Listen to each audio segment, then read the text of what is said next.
l'homme de Dieu vient de nous partager.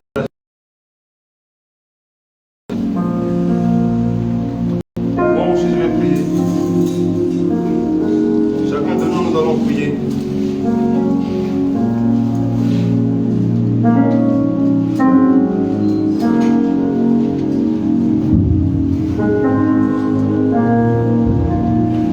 Il nous arrive de voir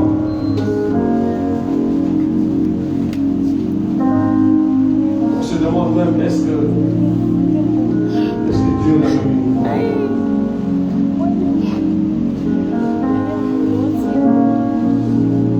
Tu as parlé en langue.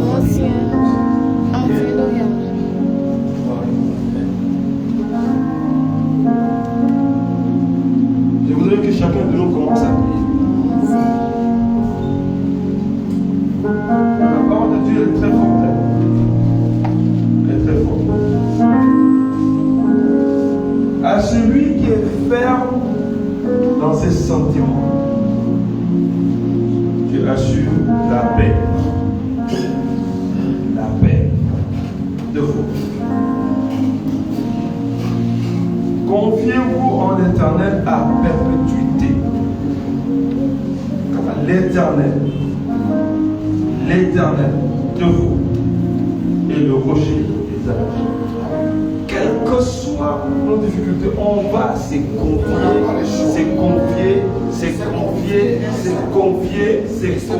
et se confier. Oui, jusqu'à ce que les problèmes décident de partir. Alléluia. Amen. Élève la voix. Élève la voix. Donc, nom de Dieu, on s'est parlé, la parole nous a touché, on va toucher très fort. J'ai entendu le nom de quelqu'un qui est dans la salle. Je vais te parler à la fin. Mais prie, parce que c'est pas toujours qu'il va venir exhorter. Dieu a mis une parole dans son cœur pour nous parler. Élève la voix. Prie le Seigneur. Père, dans le nom de Jésus, donne-moi la force de continuer à me confier à perpétuité, à me confier en toi de façon permanente.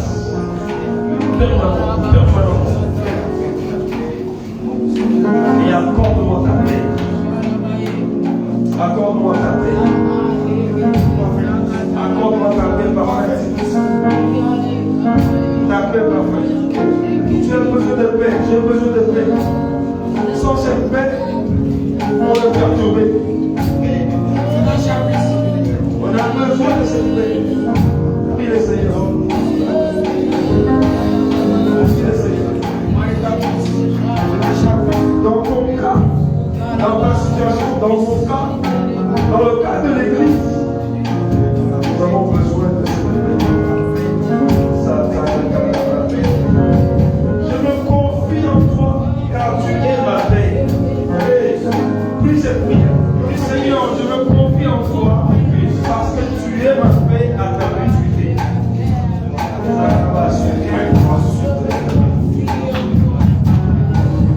Je me confie en toi. Je me confie en toi. Tu es ma paix. Tu es la paix de cette église. Tu es la paix de ma famille. Tu es la paix de Christ. Tu es la paix de mes enfants. Tu es ma paix. Tu es ma paix. Pour ma santé, tu es ma paix. Pour le ministère, tu es ma paix. Prie le Seigneur. Pour tes projets, seul Dieu me donne la paix. Seigneur, je veux avoir cette paix. Je veux être l'image de cet essuie-glace qui part, qui vient, et qui n'a pas de stabilité. Sois ma stabilité. Sois ma stabilité. Sois ma paix. Les situations ne perturbent pas ma paix, quel que soit les examens.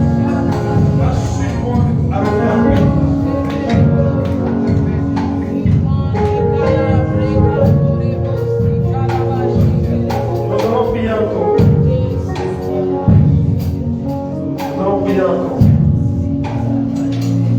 Dimanche que Papa Bennett a donné, c'est l'essuie-glace. L'essuie-glace commence à bouger quand il y a un changement de climat. N'est-ce pas? Quand la pluie tombe, l'essuie-glace commence à bouger. Ça veut dire, nous avons besoin de la stabilité de Dieu malgré les changements climatiques. Tu vas dire, Seigneur, malgré mes soucis, rassure-moi dans ta paix. Je veux ta paix. J'ai des problèmes au travail, mais je veux ta paix. J'ai des problèmes d'argent, mais je veux ta paix. J'ai des problèmes de santé, je veux ta paix. Dans ma famille, je veux ta paix. Dans l'église, je veux ta paix. Quel que soit le vent, quels que soient les climats, rassure-moi, accorde-moi ta paix. Prie le Seigneur. Prie le Seigneur. Je veux ta paix. Même si le climat change, ta paix.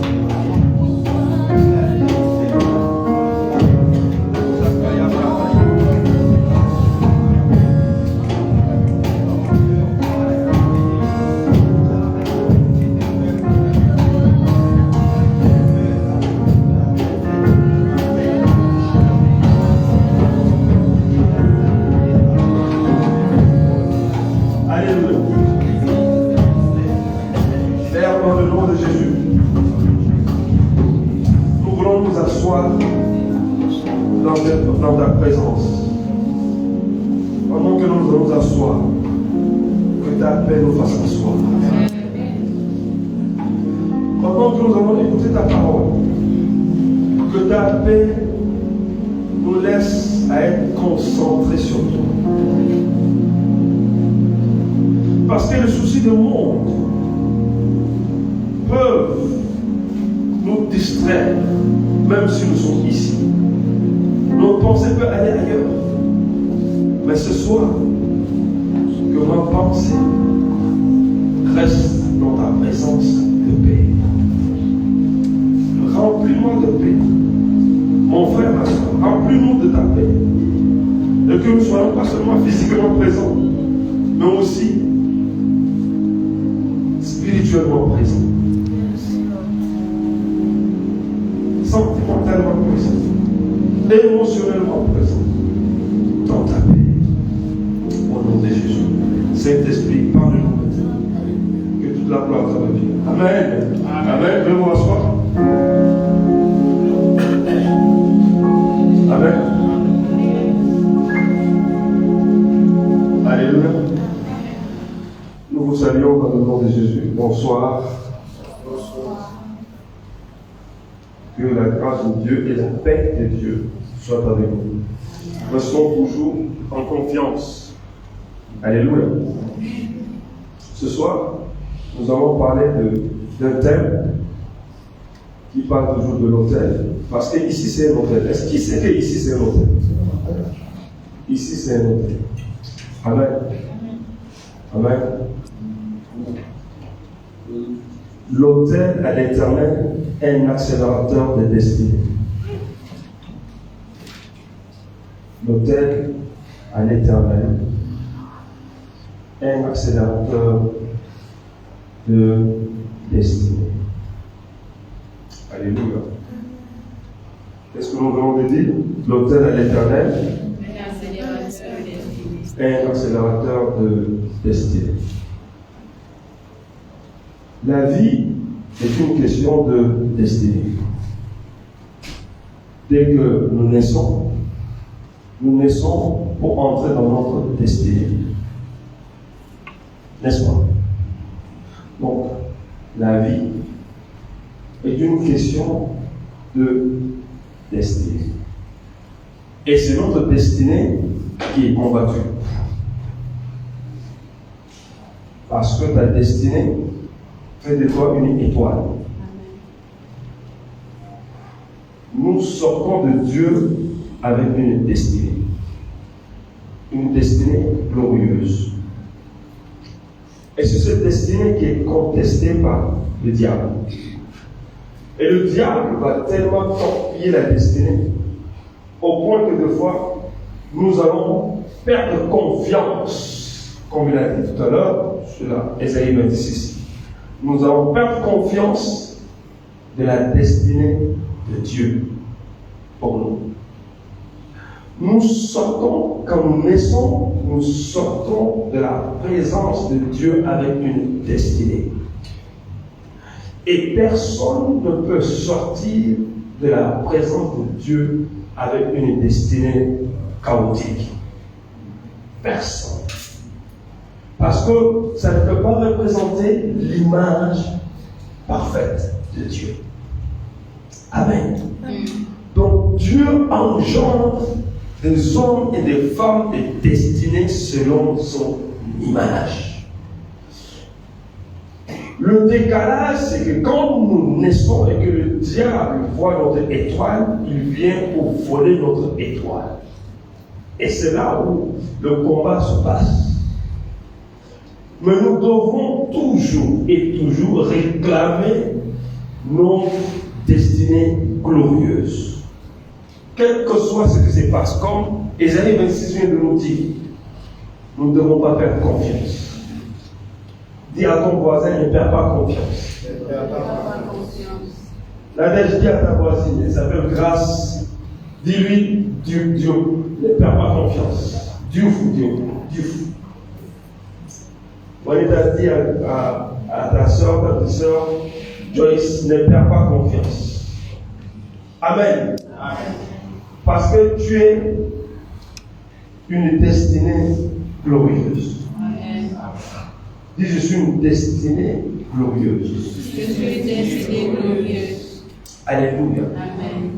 Donc, pourquoi nous parlons de l'autel, l'accélérateur de la destinée? Parce que dans ce monde que nous voyons, quand nous parlons de la destinée, les gens qui sont dans le mystique érigent aussi des autels pour réclamer nos destinées.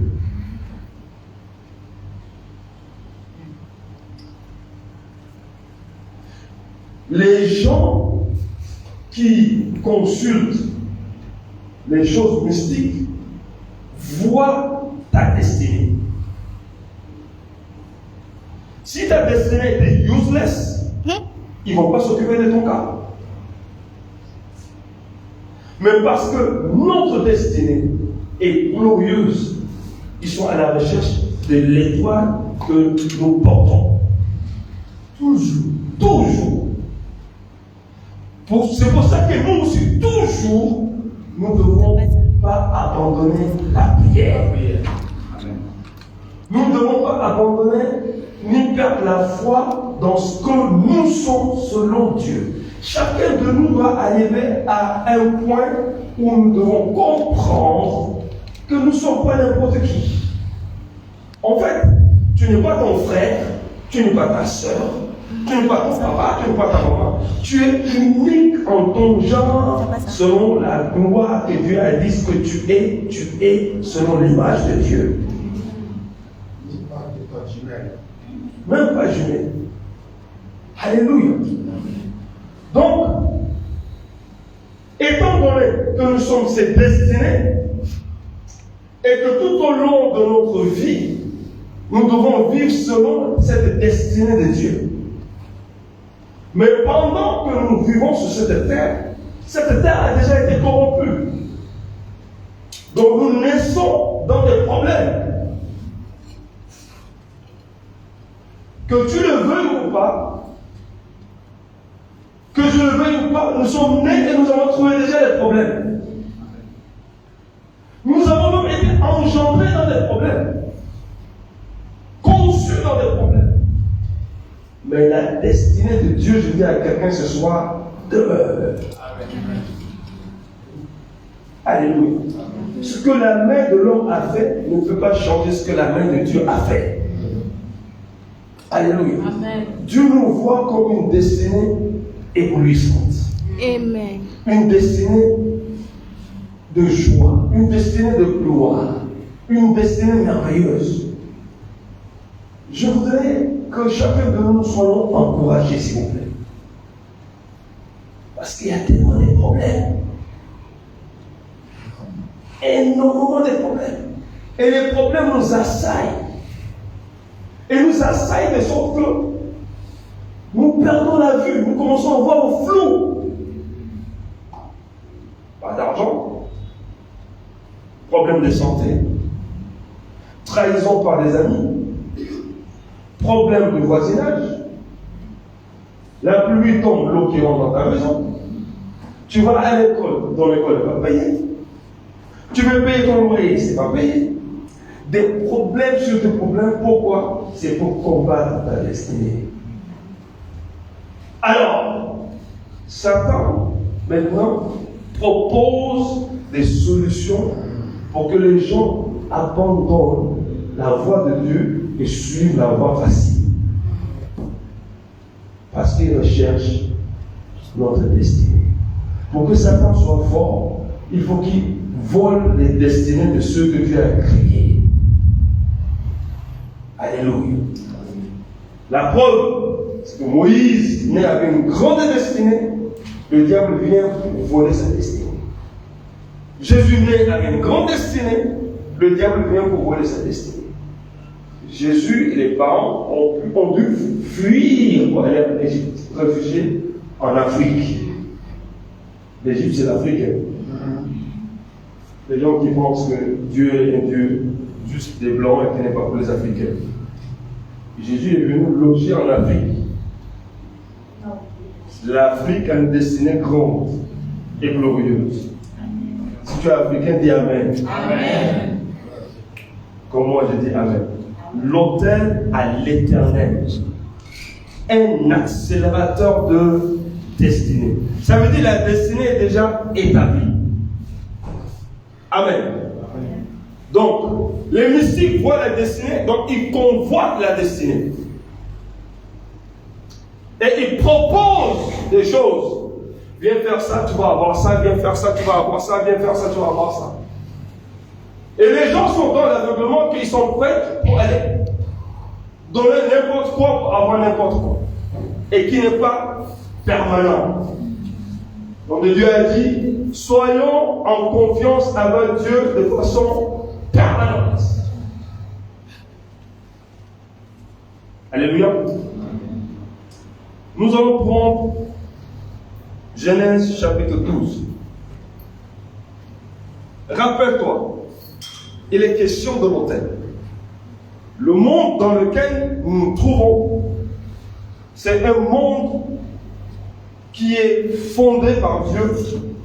Et les gens qui habitent ce monde comprennent et savent la notion et l'importance de l'autel. Je pourrais même dire que les gens qui ne sont pas nés de nouveau, ils connaissent plus l'importance de l'autel que nous qui sommes nés de nouveau. Parce que leurs maîtres les enseignent comment respecter ce que c'est l'autel. Est-ce que quelqu'un me suit ce soir? Amen. Dans Genèse 12, je lis à partir du premier verset au verset 9. L'Éternel va parler à Abraham. Abraham, son nom n'avait pas encore changé. Et Dieu va lui parler. Ça veut dire que Dieu avait déjà un programme pour Abraham. Même si tes parents ont écorché ton nom, Dieu va corriger ton nom. Amen. Amen. Amen. Donc Dieu, malgré que Abraham était Abraham, Dieu avait déjà un plan pour Abraham qui sera Abraham. Amen. Et ce qu'on va voir. Comment voir? Donc souvent les parents ils donnent des noms sans révélation. Je vous ai dit une fois, il y a, dans le village de mon grand-père, il y a une dame qu'on appelait Avion. Vous vous souvenez? Avion. Pourquoi? Parce que la maman était enceinte Et pour la première fois, l'avion venait de passer. Ils ont demandé comment ça s'appelle. C'est un avion. Elle a accouché, ils ont donné le nom de l'avion à l'enfant. Et j'espère qu'elle ne va pas vous faire. Alléluia. L'Éternel dit à Abraham, va-t'en de ton pays, de ta patrie, de la maison de ton père, dans le pays que je te montrerai. C'est la voie que Dieu est en train de tracer pour Abraham, pour sa destinée. Il dit, va-t'en. Il dit, quitte. Si tu restes là, ta destinée va pas s'accomplir. Ta destinée a un chemin. Il dit, quitte, va dans le pays que je te montrerai. Je ferai de toi. Voilà, Dieu déroule maintenant le livre de la destinée d'Abraham. Que Abraham ne savait pas. Comme chacun de nous ne savons pas ce que nous serons demain. Il dit, je ferai de toi une grande nation. Je te bénirai. Je rendrai ton nom grand. Et tu seras une source de bénédiction. Non seulement il sera béni, il sera lui-même une source de bénédiction. Il sera une source de bénédiction. Je bénirai ceux qui te béniront. Et je maudirai ceux qui te maudiront. Dieu s'engage à veiller sur l'accomplissement de la destinée d'Abraham. Il dit, si on te bénit, ils seront bénis. Mais s'ils osent te maudire, je les maudirai. Quelle grâce! Un Dieu qui veille sur nous, qui veille à ce que nous arrivions à accomplir notre destinée. Qui te maudiront et toutes les familles de la terre seront bénies en toi ou par toi. Abraham partit, comme l'Éternel lui avait dit. Combien sommes-nous quand Dieu nous parle, nous obéissons et nous faisons. Abraham partit, comme l'Éternel lui avait dit. Et l'autre partit avec lui. Abraham était âgé de 75 ans lorsqu'il sortit des 40. Abraham prit Sarai, sa femme, et l'autre, les fils de son frère, avec tous les biens qu'ils possédaient et les serviteurs qu'ils avaient acquis à Charan. Il partit pour aller où? Dans le pays de Canaan, à la destination que Dieu a tracée pour lui. Et ils arrivèrent au pays de Canaan. Abraham parcourut le pays jusqu'au lieu nommé Sichem, jusqu'aux chaînes de Morée. Les Cananéens étaient alors dans le pays. L'Éternel apparut la deuxième fois à Abraham et dit, je donnerai ce pays à ta postérité. Donc Dieu parle à Abraham d'abord de lui. Et Dieu parle ensuite pour la deuxième fois de la postérité, c'est-à-dire de toi et de moi. Quelqu'un dit Amen ici. Amen. À ta postérité. Et Abraham fait quoi? Bâtit là un autel à l'Éternel qui lui est apparu. Alléluia. Abraham va sceller la révélation. Dieu lui a dit, je te bénirai. Dieu lui a dit, ceux qui te maudiront, je vais les maudire. Et Dieu vient une deuxième fois lui dire, ta postérité, ce qui sortira de tes entrailles, ceux qui sortiront de tes entrailles, je les bénirai, je serai avec eux. Abraham va ériger un autel, il va bâtir un autel sur la base de la révélation de Dieu. Et il dressa ses tentes, ayant Bethel à l'occident et Haï à l'orient. Il bâtit encore là un autel à l'Éternel et il invoqua le nom de l'Éternel. Abraham continua ses marches et s'avança vers le sud, vers le midi. Alléluia. Amen. Donc, qu'est-ce que nous comprenons ici? Nous devons retenir que notre destinée a un chemin à emprunter. Tu es venu du Congo, Centrafrique, Tchad comme moi, passé par le Maroc, d'autres du Nigeria, du Gabon, etc., etc. Bénin. La destinée prend un départ quelque part et doit arriver quelque part. Le long de cette destinée, Dieu a prévu que chacun de nous arrive à la dimension de sa gloire. C'est là où l'ennemi vient nous attaquer. C'est là où les parents qui ne sont pas nés de nouveau, quand ils voient nos étoiles, vont consulter les dieux mystiques et ils vont dire, bon, mon fils, ma fille a ceci, a cela, je vais prier les esprits des morts, des ancêtres, pour que les ancêtres qui sont morts accompagnent la destinée de mon enfant. Imaginez, les morts, l'esprit des morts, ça veut dire rien rouge. Ça veut dire c'est fini. Imagine que tu es un parent ou un grand-parent qui, tous les matins, se lève. Je prie pour mes petits-enfants et je consulte les ancêtres, les esprits des ancêtres. Ils sont où les ancêtres? Morts. La Bible dit les morts ne louent pas le Seigneur. Donc, c'est là-bas qu'ils vont faire leurs incantations. C'est là-bas qu'ils vont faire. Ils vont dresser un autel. C'est là-bas qu'ils vont appeler ton nom. Et c'est là-bas qu'ils vont ériger un autel à qui? Aux esprits des morts. Donc toi, tu vas travailler, tu vas prendre de l'argent, parce que ce sont tes parents et tes grands-parents, c'est normal, tu vas leur envoyer de l'argent en tant qu'enfant ou petit-enfant. N'est-ce pas? Ils vont récupérer l'argent, ils vont prendre un poulet, ils vont aller voir un vieillard qui est dans une case, qui est trouée. Et bizarrement, la pluie même tombe, ne rentre pas dans la case, malgré que c'est troué. Qui a les dents en haut, une dent en haut, une dent en bas. Les yeux rouges. Et tu vas dire, amène ça, amène ça, amène ça. Avec l'argent de qui? Ton argent. Ton argent. Et ils vont faire leurs incantations en invoquant les esprits des morts pour tuer tes projets.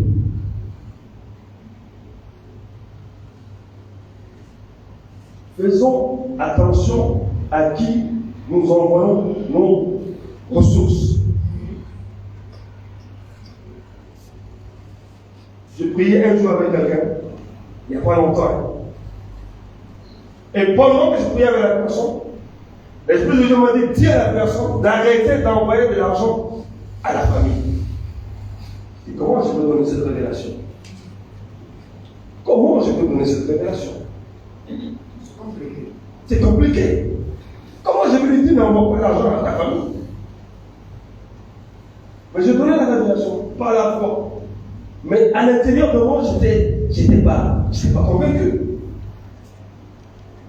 Et 2 mois après, un des parents a dit à l'enfant, n'envoie pas ton argent ici, parce que les gens ici prennent l'argent et vont faire des incantations avec.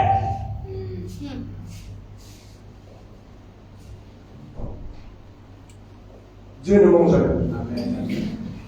Alléluia. Amen. Même quand la révélation ne dépasse pas en fondement, accordons à Dieu le bénéfice de doute. Alléluia. Amen. Amen. Amen. Voilà pourquoi c'est important de savoir où placer notre autel.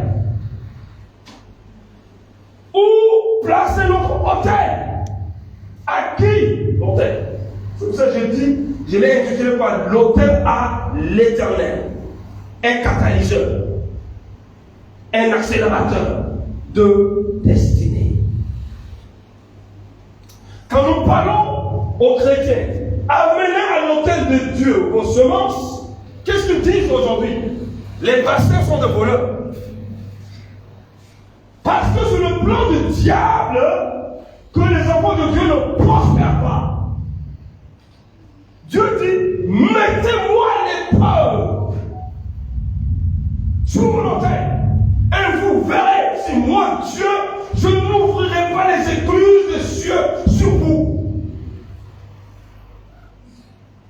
La grâce que Dieu m'a donnée, tous les jours, je lève un autel avant de prier le Seigneur. Et jamais ici, nous offrons pour honorer le Seigneur. Alléluia. Abraham a élevé un autel parce que Dieu lui a parlé. Vous savez, c'est la révélation qui débloque les situations. Marque ça. C'est la révélation qui débloque les situations. Quand Pierre a donné la révélation, Jésus a dit quoi? Sur cette révélation, je bâtirai mon autel. L'Église. Et les portes de ces jugements, on parle des esprits de mort, ne vont pas prévaloir. Comment on dit ça en bon français déjà? Prévaloir, que Dieu vous bénisse. Amen. J'y arrive, hein? Ne vous moquez pas de mon français. Les portes de séjour des morts ne pourront pas prévaloir sur quoi? Sur ton autel que tu offres à l'Éternel. Zakarabas, Retenebros sous la bazondos, Zikarabroskia. Abraham bâtit l'autel parce que Dieu l'a visité. Combien de fois Dieu nous visite? Combien de fois Dieu nous visite? Le secret, c'est quand Dieu te visite, honore Dieu à l'instant même. N'attends pas. Si tu attends, l'ennemi n'attend pas. Alléluia. Nous allons dans le deuxième texte. Genèse 35, 1 à 7, et puis je vais lire 9 à 15. Sur la base de la révélation, il faut élever nos têtes. Dis Amen. Amen. Genèse 35, 1 à 7. Puis 9 à 15. Je lis la version seconde 21. Dieu dit à Jacob, lève-toi, monte à Bethel et installe-toi là-bas. Encore, Dieu montre une direction. Tu y construiras un autel en l'honneur de l'Éternel, qui t'est apparu lorsque tu fuyais ton frère Ésaü. Dieu dit, tu es en train de fuir ton frère. Je t'ai vu en train de fuir. Mais pour que ton problème soit résolu, élève l'autel. Pour que le problème de l'humanité soit résolu, Jésus a été un autel comme Seigneur et Sauveur. Amen. Sans cela, le monde serait parti.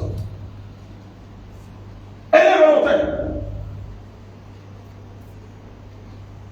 Lève-toi, va vers Bethel et installe-toi là-bas. Construis l'autel en l'honneur de l'Éternel. Ici, c'est un autel. Si tu comprends que ici, c'est un autel, si tu comprends que ton église, là où tu pars, c'est un autel, tu vas construire pour la gloire de Dieu. Tu vas faire pour la gloire de Dieu. Tu vas t'investir pour la gloire de Dieu. Tu vas prier pour la gloire de Dieu. Tu vas jeûner pour la gloire de Dieu. Tu vas faire quelque chose que Dieu va approuver. Au lieu d'attendre, qu'est-ce que l'Église va faire pour moi? Dis-toi, qu'est-ce que je vais faire pour l'Église? Qu'est-ce que le pasteur va faire pour moi? Dis-toi, qu'est-ce que je vais faire pour le pasteur? Ah, le pasteur ne m'a pas rendu visite. Je n'ai pas pris dans cette église. Alors que Dieu a dit, c'est là-bas ton autel. Qui est perdant? Abraham est allé à l'endroit où Dieu lui a dit. Est-ce que vous croyez qu'à l'époque, ses oncles et ses cousins lui ont pas dit, ne va pas? quand j'allais étudier à l'étranger, un des maisons médecins m'a dit, qu'est-ce que tu vas aller faire avec le tourisme? Laisse tomber cette affaire. Parce que lui, il est un médecin. Donc il veut interférer avec ma destinée.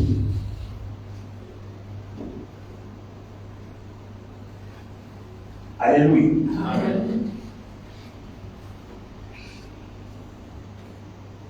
Jacob dit à sa famille et à tous ceux qui étaient avec lui, enlevez les dieux étrangers qui sont au milieu de vous, purifiez-vous et changez de vêtements.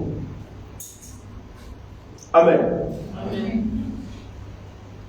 Nous devons changer de comportement.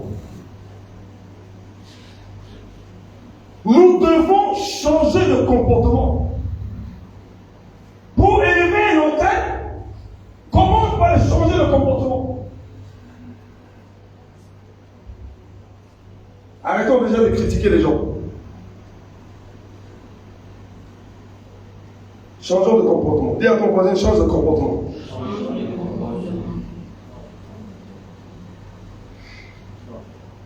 Changez de vêtements. Enlevez les vieilles idoles. Les dieux étrangers.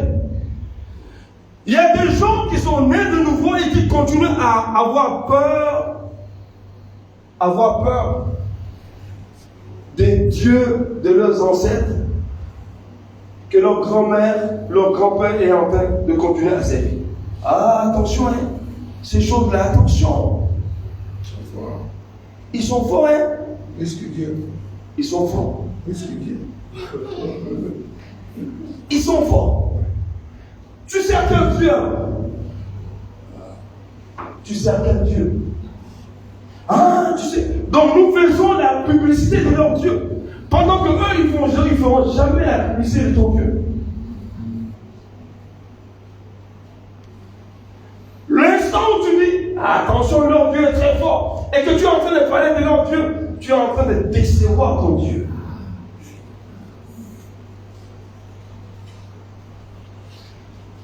Quelqu'un me suit ici? Nous nous lèverons et nous monterons à Bethel.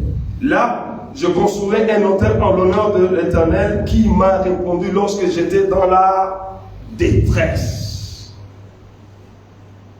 J'étais dans la détresse. Dieu m'a répondu.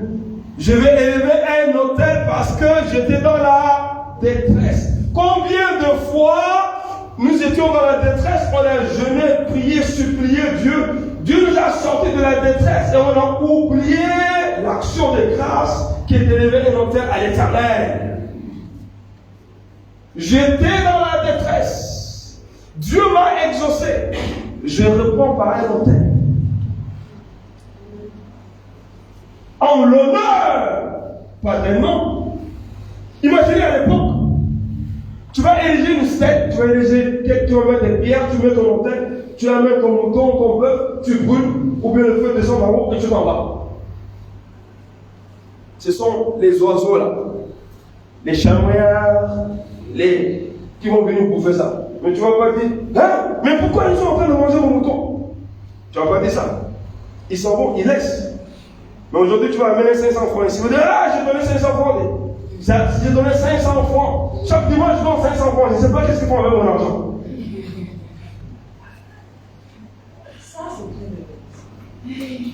Ça, c'est une révélation. Que Dieu te bénisse, ma fille. Chaque dimanche, je donne 500 francs.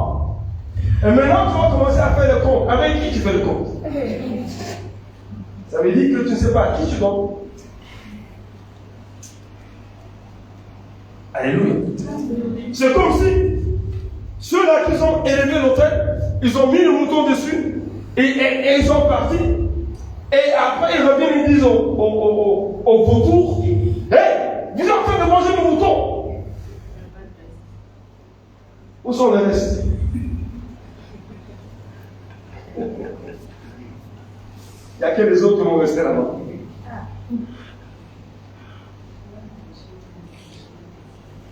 La terreur de l'Éternel se propagea dans la ville qui les entourait et on les poursuivit et on ne poursuivit pas les enfants de Jacob. Jacob arriva à Luz, dans le pays de Canaan, c'est-à-dire à Bethel, avec tous ceux qui l'accompagnaient. Et il construisit un autel et il appela cet endroit El Bethel. Regardez, c'est-à-dire quand Dieu lui parlait, Dieu lui a dit, va à Bethel, il n'était pas à Bethel. Il part, il arrive à Luz, et il dit, ici ce n'est plus Luz, c'est Bethel, parce que Dieu m'a dit c'est Bethel. Et là où il arrive, c'est là qu'il va ériger une montagne. Bien, ça veut dire, combien de personnes ont témoigné, ils ont dit, Dieu m'a dit de venir prier à Woolson. J'ai même rencontré des gens qui m'ont dit, je veux mourir à Woolson, qui aujourd'hui sont ailleurs. Qui ont dit, Dieu m'a dit d'aller à Woolson, je veux mourir à Woolson, qui aujourd'hui sont ailleurs. Jacob dit, Dieu m'a dit va à Bethel. J'arrive à Bethel. On me dit que le nom c'est Luz. Et je dis, Dieu m'a dit c'est Bethel. J'appelle ce lieu El Bethel. El veut dire Dieu, Bethel veut dire la maison de Dieu. Il élève son autel sur le lieu qui est la maison de Dieu. Parce que Dieu lui dit va là-bas. Si Dieu t'a dit va quelque part et que tu es ailleurs, tu n'es pas à la bonne place. Et si tu es ici, parce que Dieu t'a dit sois ici, tu es à la bonne place. Élève ton autel à la bonne place. Ne te laisse pas tromper par des gens qui vont te dire ah, tu es ici, prie seulement ici, mais élève ton autel ailleurs. On connaît ça. Hein? On connaît ça. Jacob va faire exactement ce que Dieu lui a dit. Pourquoi? Il veut donner toute la chance à l'accomplissement de sa destinée. Alléluia. S'il n'obéit pas, il est dans la désobéissance. Et quand on est dans la désobéissance, le plan de Dieu ne peut pas s'accomplir. Quelqu'un peut dire Amen? Amen. Allons dans 1 Roi chapitre 3.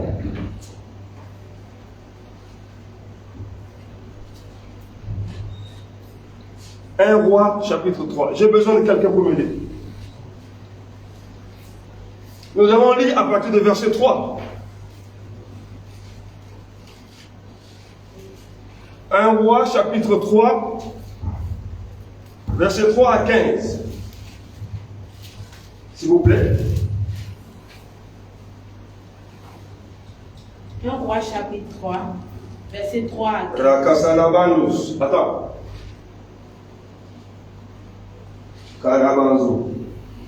Nous qui sommes ici, vous qui me suivez, il y a des frères et des sœurs qui me suivent, qui nous suivent. Si Dieu te dit faire quelque chose dans cette église, fais dans cette saison. Ne reporte pas à demain. Fais ce mois-ci. Vous qui me suivez, j'entends la révélation maintenant. Maintenant. C'est pour ça que je l'ai stoppé. Maintenant, le Seigneur est en train de parler à quelqu'un. Il dit, est-ce que tu as amené ton holocauste, ton offrande sur mon autel?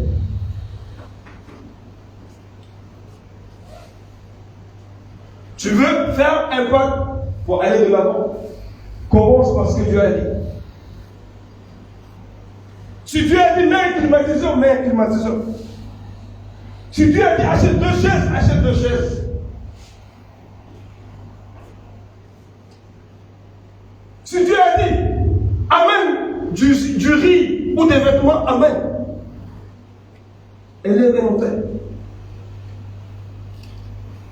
Élève un autel à l'Éternel. Et Wounson, nous sommes nombreux, nous ne sommes pas seulement à Dakar. Et là où tu es en train de suivre, Dieu est en train de te parler de la même façon qu'il nous parle maintenant. Ne dis pas parce que je suis en France, je suis déjà parti en France. Va lire Somme 24 pour comprendre où se trouve la France.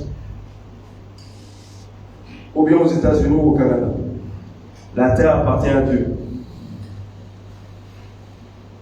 Vas-y, ma fille. 1 Roi 3, du verset 3 au verset 15. Salomon aimait l'Éternel et suivait les coutumes de David son père. Salomon aimait qui? L'Éternel. Aimait l'Éternel. Il faisait quoi? Il suivait les coutumes de David. D'autres versions disent qu'il se conformait aux instructions de son père. Il se conformait. Combien sommes-nous qui nous conformons aux instructions de nos pères? Salomon aimait Dieu. Et il se conforme aux instructions du serviteur de Dieu qui est le Père, David.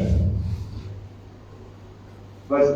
Seulement c'était sur les hauts lieux qu'il offrait des sacrifices et des parfums. Le roi se rendit à Gabaon pour y sacrifier, car c'était le principal des hauts lieux. C'était le principal des hauts lieux. Salomon suit les instructions. Son père l'a enseigné comment faire. Son père l'a enseigné sur l'importance des autels. Son père a été un jour dans une situation où Dieu a frappé le pays à cause de ses fautes. Et il a pu ériger un autel pour arrêter le fléau. Salomon suit minutieusement son père. Et il va faire comme son père. Vas-y, ma fille. Salomon offrit 1000 holocaustes sur l'autel. À Gabaon, l'Éternel apparut en songe à Salomon. Bien. Dans Quand Salomon donne les 1000 holocaustes, est-ce que tu as lu quelque part, Dieu lui a dit amène 1000 holocaustes? Non.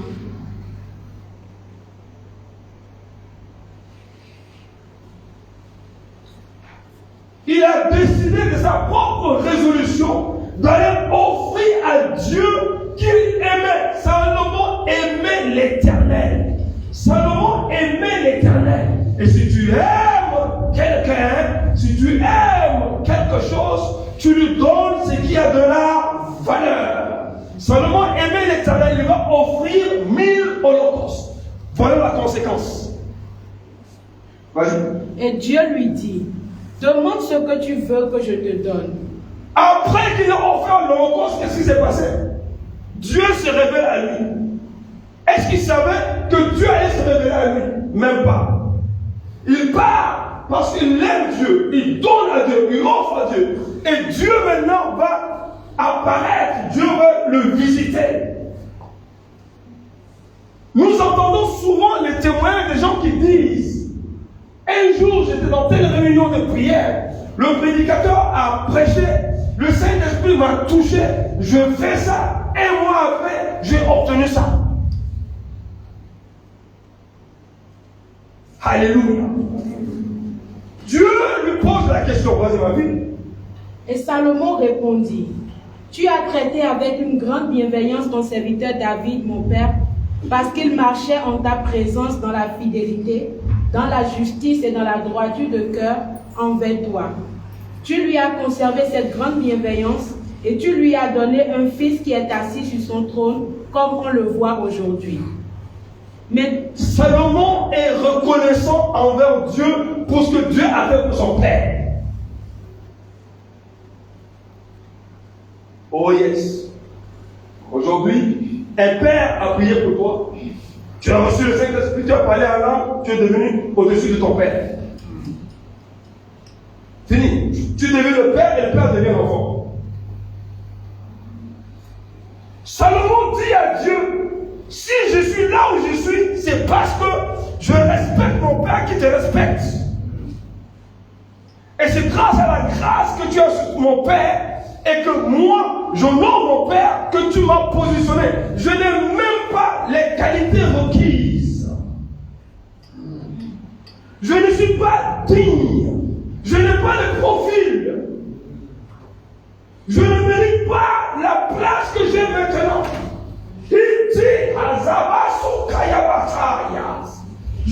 respecte mon père. Mon père te respecte. Je veux faire comme mon père. Je n'ai pas de profil, mais tu m'as donné quelque chose que je ne mérite pas. Voilà pourquoi il est parti avant toute chose faire l'offrande des 1000 holocaustes. Yes. Il a posé l'acte d'action de grâce avant même que Dieu le visite. Il a fait quelque chose où Dieu a dit, mais mon gars, qu'est-ce que tu veux au juste? Mon gars, qu'est-ce que tu veux au juste? Dieu s'est retrouvé dans une situation où c'est comme il était dans la contrainte de faire quelque chose pour Salomon. Oh, Shabbat. Que Dieu nous donne d'agir mieux que Salomon. Dis Amen. Amen. Amen. Vas-y. Maintenant, Éternel mon Dieu, tu as fait régner ton serviteur à la place de David, mon père. Et moi, je ne suis qu'un jeune homme. Je ne suis qu'un jeune homme. Mais je respecte les consignes de mon père. Je ne suis qu'un jeune homme. L'apôtre Paul m'a dit une chose. Ça va zindele Kazaboskia. Il m'a dit, vous avez plusieurs pères. Vous pouvez avoir 1000 pères. Mais je reste celui qui vous a engendré dans le Seigneur. Tu dois connaître qui est ton père. Si tu veux que Dieu ton nom, connais qui est ton père. Vous savez, le père, c'est pas celui qui t'a mis au monde biologiquement seulement. Le père biologique est différent du père spirituel. Et les exigences selon Dieu sont les mêmes. Il y a des gens qui disent, je ne peux pas aider, je ne peux pas soutenir le ministère parce que mon père biologique a dit, construis d'abord la maison.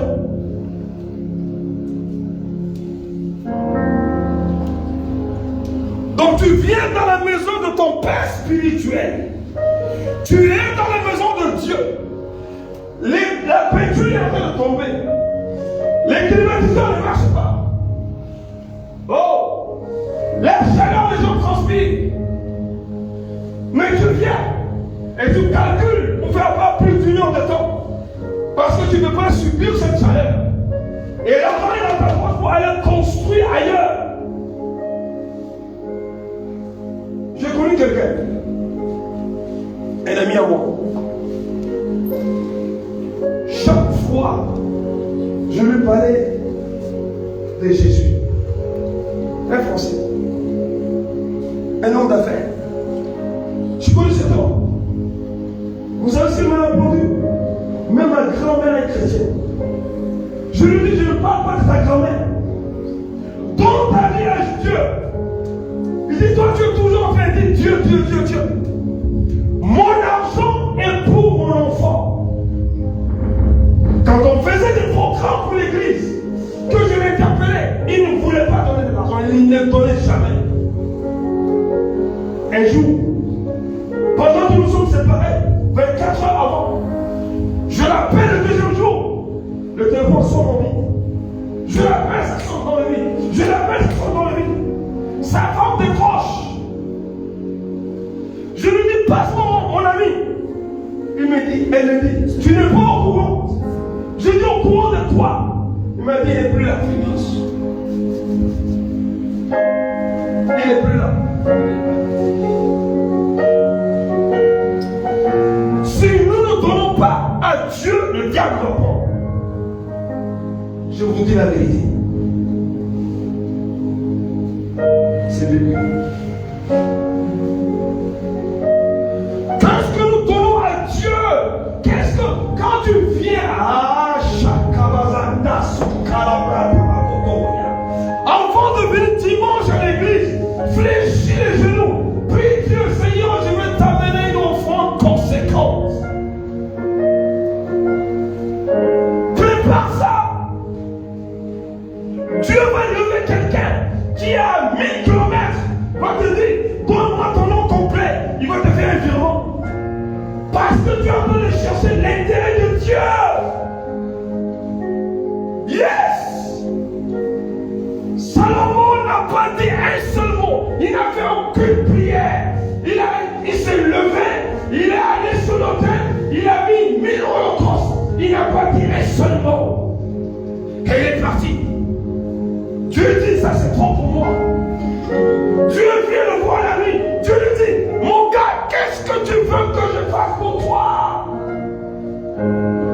Et Salomon ne répond pas à la question de Dieu. Il dit, je suis un enfant, je manque de sagesse pour diriger tout ce peuple. Je n'ai pas le profil, je n'ai pas les qualités requises. Donne-moi la sagesse, donne-moi la sagesse, donne-moi la sagesse. Je vis mon Père, je suis les consignes de mon Père. Combien êtes-vous ici, vous ne suivez pas nos consignes? Vous êtes ici, on vous dit d'aller à droite, vous allez à gauche.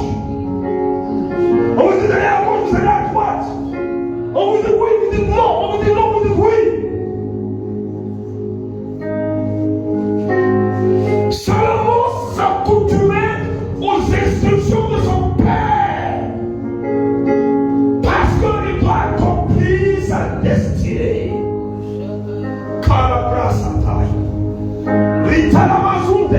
Et quand Salomon fait ça, Dieu lui dit, qu'est-ce que tu veux? Salomon répond, je veux la sagesse. Je veux la sagesse. Je veux la sagesse. Dieu lui dit, tu n'as pas demandé la mort de tes ennemis. Oh, yeah. Dans les églises et les réveils, on prie, on dit, toi meurs, toi meurs, toi meurs. Dieu est ici en train de dire, comme il a dit à Abraham, ceux qui te maudiront, je les maudirai. Ceux qui te béniront, je les bénirai. Salomon était dans la compréhension qu'il n'a même pas besoin de demander ça à Dieu. Il sait que Dieu va combattre ses ennemis. Il était préoccupé pour servir Dieu. Comment servir Dieu? Au milieu du peuple que Dieu lui a donné. Si tu veux servir Dieu, tu es ici. Fais quelque chose. Fais quelque chose dans l'hôtel où Dieu t'a amené.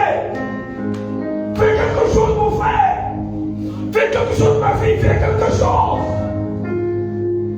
Donne le meilleur de toi. Donnons le meilleur de nous. Donnons le meilleur de nous. C'est ainsi qu'on va attirer l'attention de Dieu sur nous.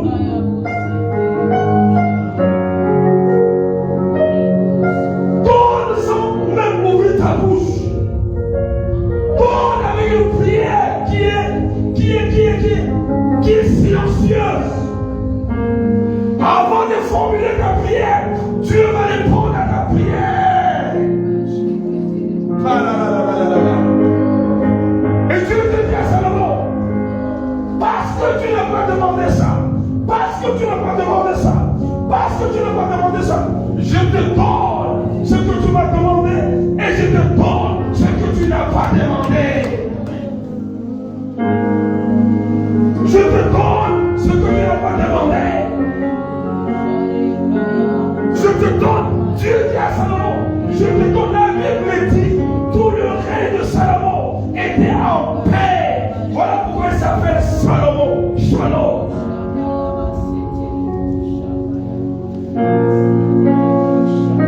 Voilà quelqu'un qui est combattu par ses propres frères, qui est contesté par ses frères. Je prophétise ce soir, quel que soit le combat, Dieu va te positionner. Dieu va te positionner. Comme le musée a dit tout à l'heure, gardons la confiance en Dieu. Ne perdons pas cette confiance. Ne laisse personne te distraire. Zataka Sabalas.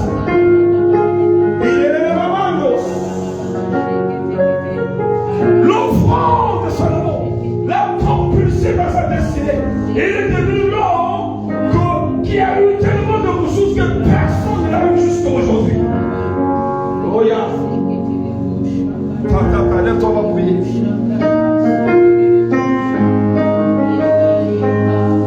La Bible dit, quand Dieu a parlé avec Salomon en vision,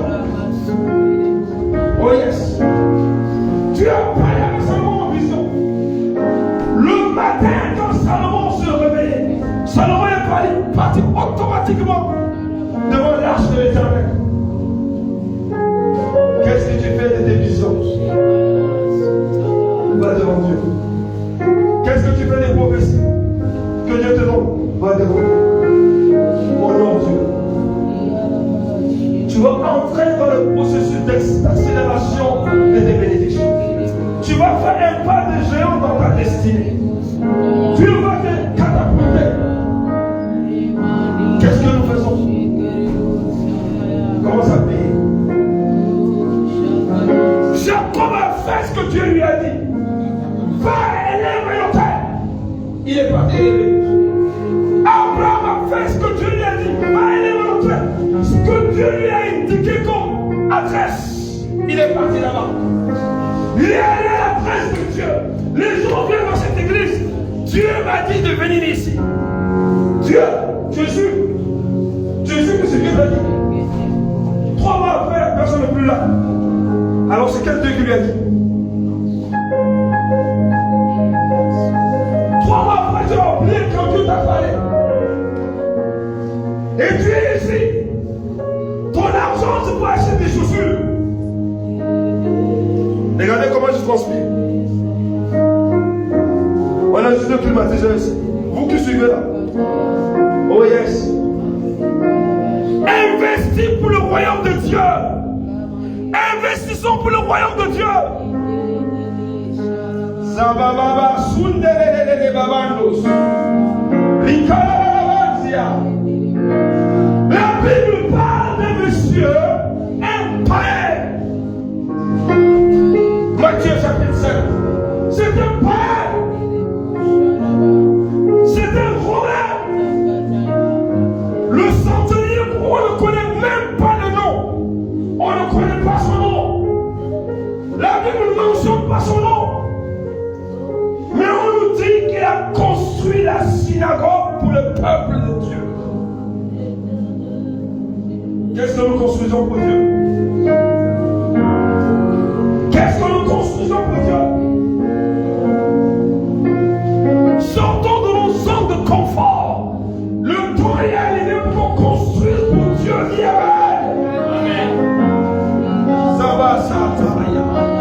Si tu construis pour le projet de Dieu, Dieu va construire pour tes projets. Je dis, si tu construis pour le projet de Dieu, si tu investis pour le projet de Dieu, Dieu va investir pour tes projets. Prie le Seigneur. La casse à la masse. La première des choses, on va demander pardon à Dieu parce qu'on n'a pas toujours fait ce qu'il nous a dit de faire. Il y a des gens à la maison, Dieu leur dit amène 10 000 francs. Ils mettent 1000 francs dans l'enveloppe, ils viennent jeter sur l'autel de Dieu. Et puis ils vont dire à Dieu je veux 1 million. Tu n'as pas semé ce que Dieu t'a dit de semer. Tu n'as pas semé ce que Dieu t'a dit de semer. Et quand on ne sème pas ce que Dieu nous dit de semer, on ouvre une porte pour que l'ennemi nous combatte. Et l'ennemi va combattre notre destinée. Et après, ce sont les gens qui sont méchants. Tu vas être écrit, tu vas insulter les gens, tu vas critiquer les gens, tu vas parler mal des hommes de Dieu, tu vas parler de l'organisation de l'église, alors que le problème, ça vient de toi-même. Tout le monde prie, demande pardon à Dieu. Seigneur, je te demande pardon parce que je n'ai pas fait toujours ce que je devrais faire. Prie le Seigneur. Ah, Shakalaba.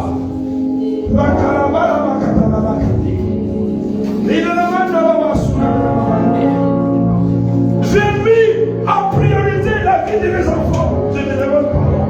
J'ai mis en priorité mon travail, je te demande pardon. Tu n'as pas été ma priorité. Les amis, je les mis avant toi. Les boucles d'oreilles, les vernis, je te demande pardon.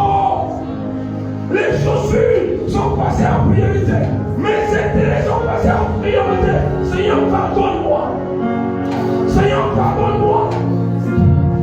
Seigneur, pardonne-moi. Seigneur, pardonne-moi. Tu m'as dit de donner 5 000, j'ai amené 500 francs. Seigneur, pardonne-moi. Tu m'as dit de donner 100 000, j'ai amené 10 000. J'ai amené 50 000. Seigneur, pardonne-moi.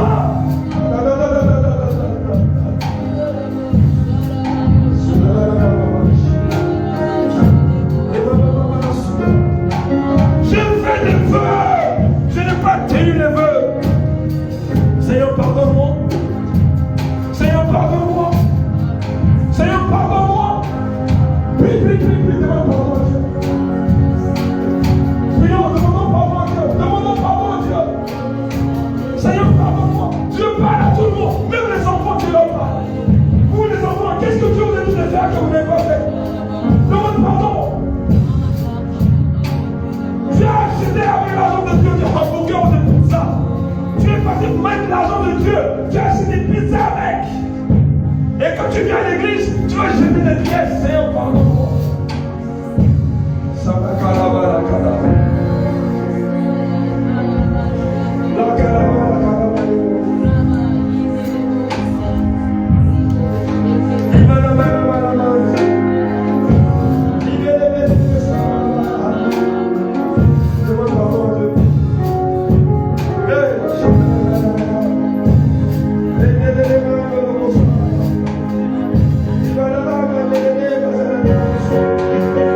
Seigneur, je te demande pardon.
torpille notre destinée et qui nous empêche de marcher dans la destinée glorieuse que Dieu a établie pour nous, c'est notre désobéissance. C'est ma désobéissance, c'est ta désobéissance qui nous empêche de vivre la gloire de Dieu au quotidien. Jésus était obéissant tous les jours, 365 sur 365.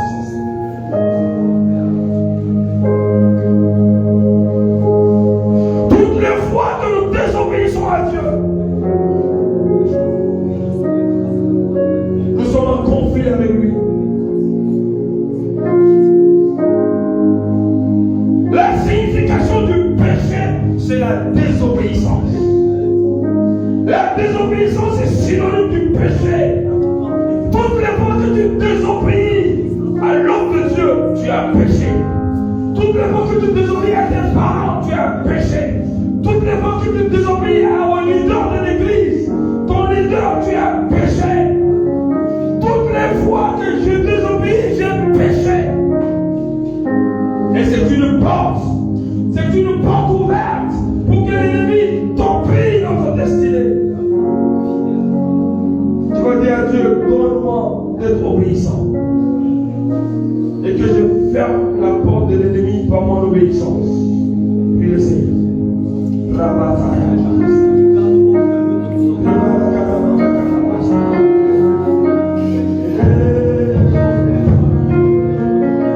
Seigneur, donne-moi d'être obéissant. Pour le restant de ma vie, je t'en supplie.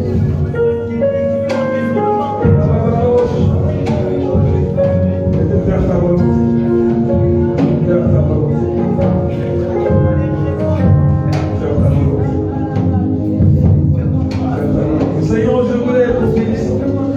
Aide-moi à être obéissant. Prie le Seigneur. Tu désobéis au travail, tu désobéis à la maison, tu désobéis à l'église. Dieu exige l'obéissance. Nous désobéissons jour après jour.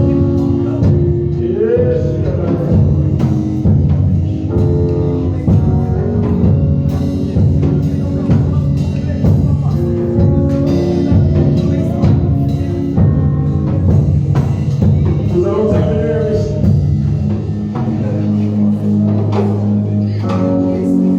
Dans le Saint-Esprit,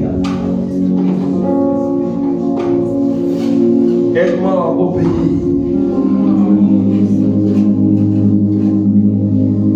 À chaque fois que tu me donnes l'instruction. Au nom de Jésus. Saint-Esprit, aide-moi à obéir. À chaque fois que tu me donnes l'instruction. Au nom de Jésus. Saint-Esprit, aide-moi à obéir. À chaque fois que tu me donnes des instructions. Parce que je sais, à chaque instruction est attachée une bénédiction. À chaque instruction est attachée une élévation. À chaque instruction est attachée une distinction. À chaque instruction est attachée une promotion. Saint-Esprit, aide-moi à obéir tout au long de ma vie à chaque instruction. Prie le Seigneur. Nous avons fini. Prie le Seigneur. Parle à Dieu. Parle à Dieu. Parle à Dieu. Saint-Esprit, aide-moi à obéir. Fais de moi un enfant obéissant, un serviteur obéissant. Aide-moi à obéir, Saint-Esprit. Père, dans le nom de Jésus, tu nous as parlé ce soir. Tu nous as parlé ce soir encore. Que notre obéissance soit un autel pour démolir les autels ancestraux. Que mon obéissance à ton autel, Jésus. Sois un autel suffisamment fort, une forteresse capable de démolir tout autel qui conteste ta destinée. Pose ta main sur ta tête. Père, dans le nom de Jésus, ce soir, j'ai entendu ta voix. Donne-moi, Seigneur, de t'obéir, de te servir dans l'obéissance, de te servir dans l'obéissance. Je veux te servir avec mon argent, je veux te servir avec ma santé, je veux te servir avec mon intelligence, je veux te servir avec mes talents, je veux te servir avec mes dons, je veux te servir avec ma force, je veux te servir avec mon intelligence. Je vais te servir avec mes connaissances. Je vais te servir. Merci Seigneur. Que la désobéissance ne soit plus jamais ma portion. Je veux entrer dans ma destinée glorieuse. Comme Salomon. Je vais t'aimer. Et je vais poser des actes de l'amour sur l'autel de l'Éternel. Au nom de Jésus. Que ton autel ouvre des portes. Que ton autel ouvre des portes à ma destinée. Au nom de Jésus. Amen.